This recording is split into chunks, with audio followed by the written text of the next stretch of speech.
weeks back, Harman sent me a pre-production roll of their new film, Harman Red 125. I have had a chance to try this exciting film stock out, and to be honest with you, I am pleasantly surprised. So you might be wondering, what exactly is Harman Red 125? According to the information they gave me when they sent me this pre-production roll, Harman Red is a professionally finished red scale film to be developed in C41 chems based on the Phoenix emulsion. The high red sensitivity of this emulsion, coupled with the clear base and lack of anti-halation layer, makes it perfect for red scale with minimal speed loss. Apparently, many color films can suffer from speed loss when converted to red scale. So Harman themselves have been shooting some rolls of this film, and they attached some different examples shot at various ISOs. The day that I had planned to shoot this film was a pretty rough weather day. It was very overcast, cloudy, super windy, and also started raining. So I thought that it called for the Nikon L35 AWAF, the waterproof version of my beloved L35 AF. Unlike the original L35 AF, this waterproof version does not let you change the ISO. So I decided to just go with box speed. This camera will just read the DX code, which is 125. So I shot this roll at 125. I was a little bit disappointed with the bad weather at first. I was really killing my vibe, but seeing the photos, I'm actually really glad that it was cloudy and kind of like apocalyptic feeling, because I think the red scale really suited that and kind of dramatized it even more. So the legends at my film lab, Ikigai Film Lab in Melbourne, they scanned this film beautifully for me, and they also took the liberty of scanning it on their Noritsu and Frontier scanners. They are pretty different. The Frontier scans definitely looked like more what you would expect from a red scale, whereas the Noritsu was kind of a little bit different in the tones, almost giving like a very hot pink kind of look. Originally, I was going to shoot this roll of film at night, but that didn't really work out, so I shot it during the day, and I'm actually really glad that I did so.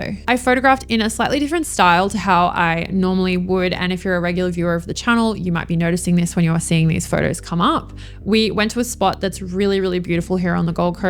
It's like a beautiful view of the beach. I don't normally like photographing that kind of stuff, and I'm not a landscape kind of gal, but I think that the red scale film really gave this just something else, and I was loving even the actual landscape orientation photos that I took that were a lot more traditional to the tight crops that I would normally opt for. I think with all kind of experimental films, it can really transform and make something that might have been otherwise a boring photo look interesting and give it another dimension. I know it can be really hard to look at photos in YouTube videos. It's not really the most conducive way to look at photography and really get a sense of this film stock and the photo. So I will be posting these on Substack. So I'll link that below. You can sign up there. That's the best way to keep up with everything that's going on with me and to see these things in a slower, longer form kind of way, because I know on Instagram it can be really hard to properly get a sense of photos. So what does this film stock announcement from Harman mean for film photographers and the future of film photography? Whilst I appreciate Harman putting their time, energy, and investment into film production, I still think that this isn't really filling the gap of what we need in the film community, which is competition